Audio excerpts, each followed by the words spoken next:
God once put a mark on a murderer to protect him from being killed. 2 generations later, his own descendants stood up and turned that mark into a boast about killing 77 men. That's not the only time this happens in Scripture. A man is handed something sacred by God, a mark, an office, a calling, and instead of guarding it, he weaponizes it, or he just lets it rot. This is the story of 2 men. One turned mercy into a threat. The other turned the priesthood into a family business he was too tired to run. Neither of them meant to end up where they ended up. That's what makes this worth watching. Genesis chapter 4. Cain has just murdered his brother Abel. Out of jealousy, out of rage, it doesn't matter which. Abel is dead, and God confronts Cain directly. Cain expects the death penalty. Instead, God does something stranger. He puts a mark on Cain. We don't know what it looked like. Scripture never says. And he announces that if anyone kills Cain, vengeance will come back on that person sevenfold. Read that again. The mark isn't a punishment. It's a restraining order. God is protecting the life of a murderer from a world that would very reasonably want him dead. It's mercy that says, I will handle justice. You will not. Cain goes on to build a city. He has a son, Enoch. Generations pass. Irad, Methuselah, until we arrive at a man named Lamech, Cain's own descendant.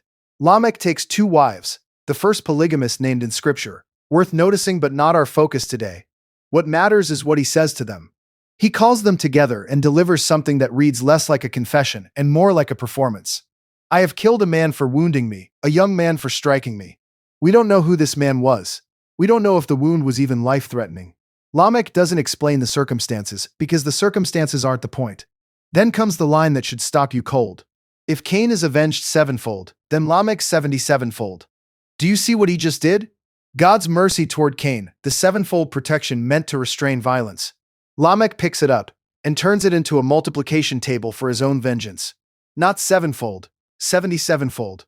God said, I will protect this man because vengeance belongs to me. Lamech says, look how much vengeance belongs to me. He didn't misunderstand the mark. He understood it perfectly and inherited it as a family bragging right instead of a warning. Now move forward. Centuries. A different book. 1 Samuel and a different kind of inheritance. Eli is a priest. Not just any priest. He serves at Shiloh, where the Ark of the Covenant rests, where Israel comes to bring sacrifices to God.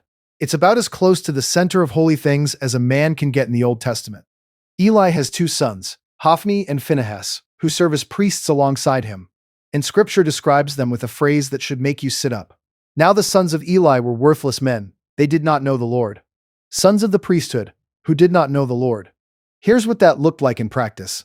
When someone brought a sacrifice, there was a proper portion set aside for the priests. That was the law. That was fair. But Hophni and Phinehas weren't satisfied with their portion. They'd send a servant with a 3-pronged fork to plunge into the pot while the meat was still cooking and take whatever came up, the best cuts, before the fat was even offered to God. And if the person offering the sacrifice objected, the servant would say, give it now, or I'll take it by force.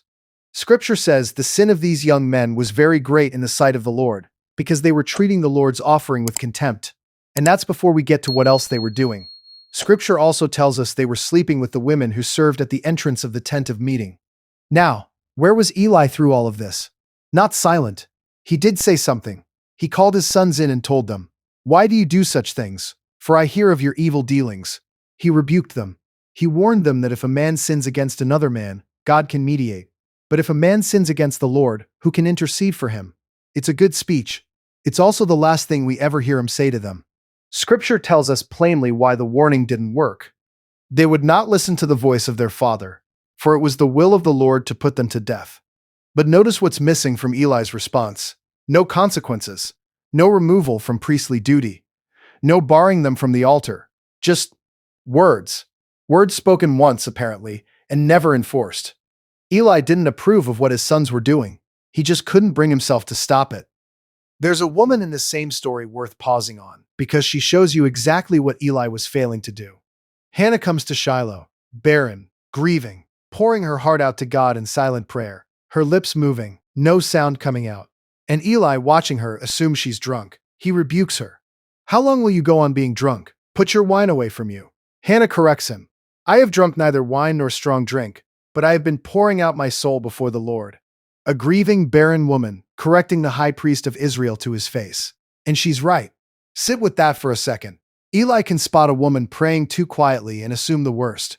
But his own sons are extorting worshippers and defiling the tent of meeting a few feet from where he sits. And he manages one conversation about it. It's not that Eli lacked discernment.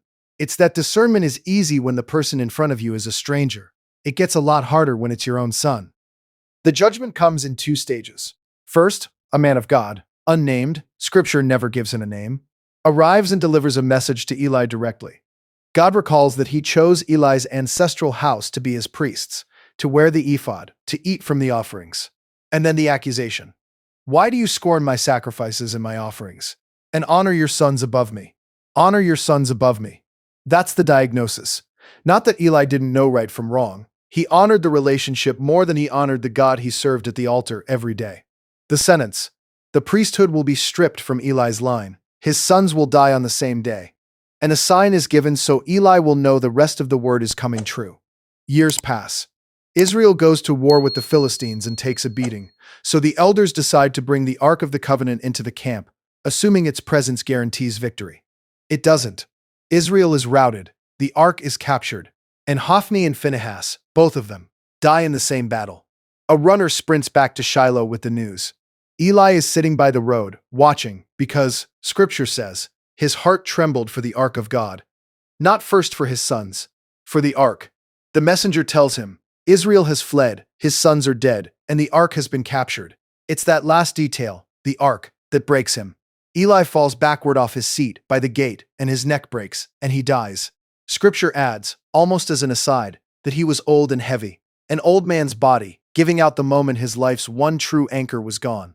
His daughter-in-law, going into labor the same day, names her newborn son Ichabod.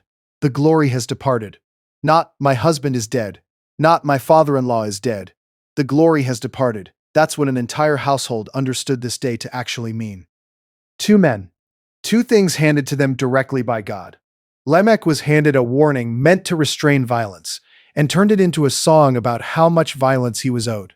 Eli was handed the priesthood, meant to guard what was holy, and let it slip through his hands one unenforced conversation at a time.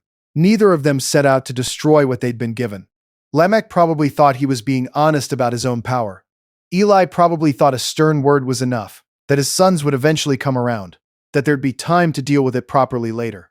Scripture doesn't tell us these stories to make us feel superior to two ancient men we've never met. It tells us because inheritance, a mark, an office, a calling, anything sacred handed to us that we didn't earn, doesn't protect itself. So here's the question worth sitting with. What has God put into your hands that you've stopped treating as sacred? And how would you know if no one around you was willing to say so?